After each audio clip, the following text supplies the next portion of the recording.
Yo yo yo yo à tous.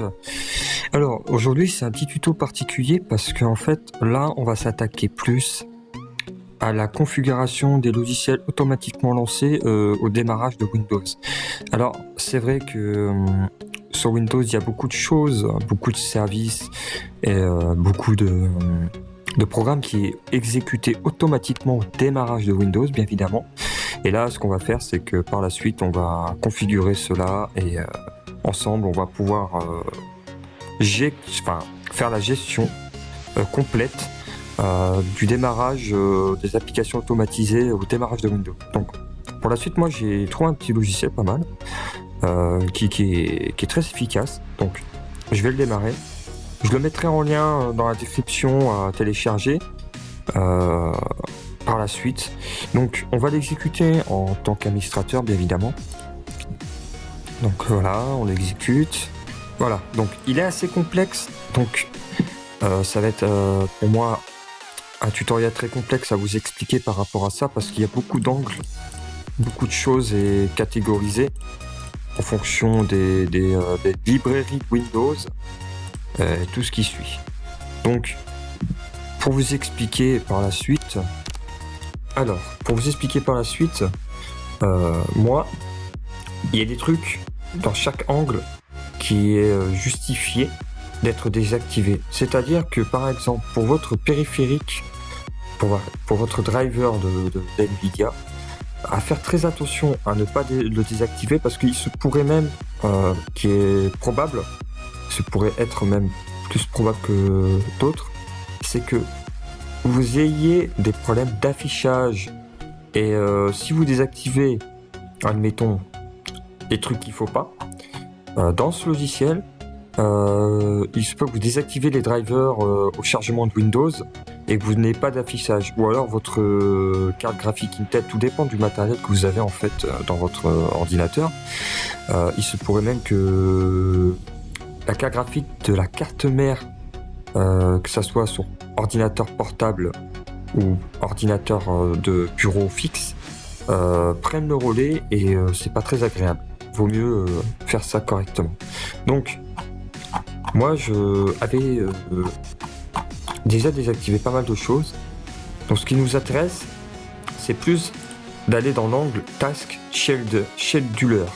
Donc en fait dans ce truc là ce qu'on appelle en fait le gestionnaire, la tâche accomplie au démarrage de Windows, tout ce qui est là, moi, je l'ai désactivé sur certains points, sur certaines choses. Même des trucs de Windows de base, que je me sers pas. Donc, moi, pour ma part, puisqu'on va procéder à quelques petites manips, qui va être très, très, très compliqué. Donc, suivez bien le tutoriel, la vidéo. C'est vrai qu'il faut mettre la main dans le cambouis, comme on dit. Mais ça vaut le coup, honnêtement, ça vaut le coup pour avoir un petit peu plus d'optimisation sur son PC. Donc, là, je vais vous expliquer. Moi, dans cet angle-là, c'est simple. Il y a des choses que vous ne verrez pas pareil que d'autres. Ce que vous voyez sur la vidéo, il se pourrait même que vous ne voyez pas la même chose du tout au niveau des démarrages automatisés de Windows. Il se pourrait même que vous ayez plus de trucs. Si vous n'avez pas une gestion de votre ordinateur, complète tous les jours, ou vous ne faisiez pas de nettoyage. Donc, moi, j'ai désactivé ce que je n'ai pas besoin d'avoir activé, que je ne connais. Je désactive pas les choses que je connais pas. C'est-à-dire que je vais pas m'amuser à désactiver un truc où je sais que ça va être utilisé par le système, personnellement. Donc, après, dans tous les cas, même si vous avez fait une connerie par rapport à ça, c'est toujours rattrapable de faire une restauration système ou autre. Donc, il n'y a pas de précipitation à faire sur ce sujet-là. Voilà. Les trucs qui sont notés en rouge, par exemple, c'est des choses qui se pourrait que ça soit un malware ou un virus ou un trojan ou un truc qui a été rootkité. Alors rootkité, c'est un peu plus violent qu'un virus classique. Je vais pas vous faire une théorie sur les virus et tout ça. Mais un rootkité, pour vous donner un ordre d'idée, c'est très grave. c'est très très grave. Donc à faire très attention. Tout ce qui est en rouge est très mauvais. Ça veut dire que le logiciel détecte efficacement que il se peut que ça soit un danger. Dans ce logiciel-là, on peut exactement... Alors je sais plus où c'est. Je sais plus du tout. Voilà, on peut analyser de manière efficace, justement grâce à ce logiciel très bien foutu, hein, c'est le cas de le dire, à chaque module, chaque système, enfin, chaque service, chaque programme exécuté. Donc, par la suite, c'est très très bien. Ensuite, vous pouvez analyser de façon, vous pouvez voir par chaque utilisateur, chaque groupe, ce que le système utilise pour chaque catégorie, et je trouve ça plutôt pas mal. Donc après, vous avez plusieurs catégories. Si vous voulez catégoriser, je vais pas y arriver, hein. Regardez les angles où c'est catégorisé de manière explicite. Là, par exemple, vous avez plusieurs choses, hein. Désolé, hein, si je bafouille un peu, hein. Ça arrive à tout le monde. Donc, de manière très explicite, on peut configurer pratiquement tout. Même, par exemple, si, admettons, je veux décharger un module ou une lib que je ne veux pas utiliser et qui me cause des petits problèmes, il suffit de cocher. Donc là, ça l'a décoché. D'accord ? Ça veut dire que quand c'est décoché, c'est désactivé.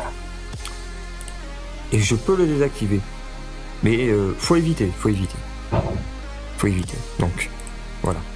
Donc WinLogon, WinSock Provider, Print Monitor, LSS Provider, NextWord Provider, tout ça, voilà. Si vous avez des widgets et tout ça, beaucoup de widgets, si vous aimez bien les widgets. Par contre, vous pouvez vous amuser à les désactiver de manière efficace et très rapide. Pour ceux qui ne savent pas comment virer les widgets, parce que les widgets, ce qu'il faut savoir, c'est que ils sont toujours actifs. Sur certains widgets, ils sont toujours actifs en arrière-plan de votre Windows. Et ça peut créer justement des perturbations système. Si vous avez un petit config et que vous n'arrivez pas à faire ça, voilà. Le logiciel pourra vous aider. Voilà. Après, je pourrais pas vous dire ce qu'il faut désactiver et ce qu'il faut pas désactiver, parce qu'on n'a pas la même config, on n'a pas du tout le même PC et pas du tout le même Windows.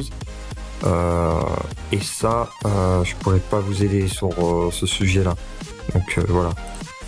Par contre, Llama prend en charge le partage de fichiers. Alors, ce que j'ai oublié de vous parler, c'est que vous avez un angle description. Alors, cet angle description vous dit à quoi ça sert, mais pas surtout. Attention, pas surtout.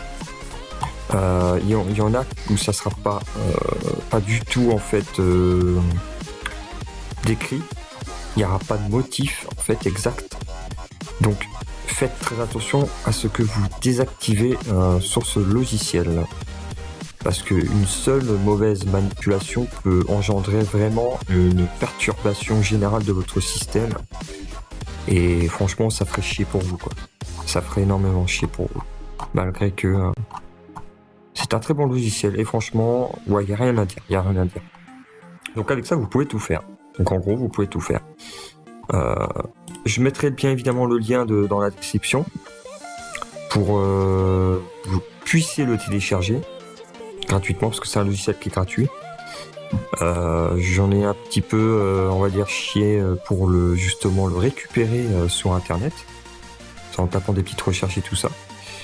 Et du coup, je m'en suis servi, et puis j'ai désactivé pas mal de choses. Je suis encore dessus pour voir ce que je peux désactiver, mais ça marche très bien. Voilà. Donc, c'est sur ce petit tuto en fait que je vais vous laisser. Donc, si vous n'avez pas compris certaines choses, postez des commentaires. Si vous avez des problèmes, postez des commentaires. Et puis, si vous avez aimé cette vidéo, mettez-moi un j'aime ou abonnez-vous. Allez, salut, à plus tard.